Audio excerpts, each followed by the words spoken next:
গোটেই অসমৰ ৰাইজে বহুবাৰ কৈছোঁ যে আমি ৰাইজৰ প্ৰতি খুব সংবেদনশীলতাৰে দায়বদ্ধতাৰে যোৱা 10 বছৰ প্ৰধানমন্ত্ৰী নৰেন্দ্ৰ মোদী ডাঙৰীয়াৰ আশীৰ্বাদ আৰু মাৰ্গদৰ্শনত আৰু অসমত প্ৰথম 5 বছৰ সোণোৱাল দেৱৰ নেতৃত্বত আৰু পিছৰ 5 বছৰ বিশেষভাৱে ডক্টৰ হিমন্ত বিশ্ব শৰ্মা ডাঙৰীয়াৰ নেতৃত্বত আমি সৰ্বস্তৰৰ জনগণৰ বাবে যি কাম কৰিছোঁ, যি ধৰণে ৰাইজক আগবঢ়াই লৈ গৈছোঁ, আমাৰ অসমৰ যিবিলাক মৌলিক সমস্যা, মূল সমস্যা, সেই সমস্যাবিলাক আমি যিদৰে সম্বোধন কৰিছোঁ, এড্ৰেছ কৰিছোঁ আৰু তাৰ সমাধানৰো কিছু আমি সূত্ৰ উলিয়াইছোঁ।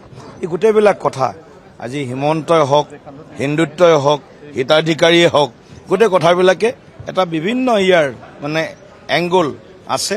গতিকে সকলোবিলাক মিলি অসমৰ ৰাইজে আকৌ নৰেন্দ্ৰ মোদী আৰু হিমন্ত বিশ্ব শৰ্মা ডাঙৰীয়াৰ ওপৰত ভৰসা আৰু আস্থা পুনৰবাৰ প্ৰকট কৰিছে। এক ব্যাপক যিটো জনাদেশ বুলি কৈছোঁ, ব্যাপক জনাদেশ এইটো অসমৰ ৰাজনৈতিক ইতিহাসত প্ৰথমবাৰৰ বাবে হৈছে। গতিকে মই ভাবোঁ এই ঐতিহাসিক বিজয়ৰ যি আমাৰ এই ক্ষণটো আমি 12 মে তাৰিখে আমি ঐতিহাসিকভাৱে ইয়াক উদযাপন কৰিম। একদম যুগমীয়া কৰাৰ কাৰণে আমি আমাৰ প্ৰস্তুতি পূৰ্ণ কৰি তুলিছোঁ। চাওঁ, এতিয়ালৈকে এইবিলাক মুখ্যমন্ত্ৰী ডাঙৰীয়াই কৰিব বা ওপৰৰ নেতৃত্বৰ লগত আলোচনা চলি আছে। গতিকে মুখ্যমন্ত্ৰী ডাঙৰীয়া শপত ল'ব, এইটো